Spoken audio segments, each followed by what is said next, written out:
पण घरी आली आहे आणि आज पाऊस पडत आहे. पहिलाच पाऊस मुंबईमध्ये आहे, तर छान वाटतंय. थंड थंड आहे वातावरण.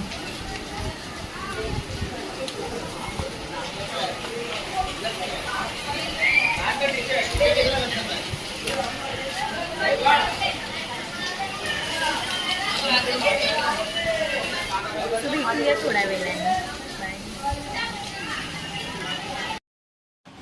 सो फ्रेंड्स, मी घरी वगैरे आली आणि थोडा टाइमपास वगैरे करायचे, नंतर कपडे वगैरे सुकून घेतले आणि मग जेवण घेतले. तर घरातले सगळे झोपले आहेत, तर मी पण आता जाणार झोपायला. सो आजचा पहिला पाऊस होता आणि वातावरण पण थंड आहे, तर छान आहे. तर आता मी झोपायला जाते. भेटूया नेक्स्ट ब्लॉगमध्ये.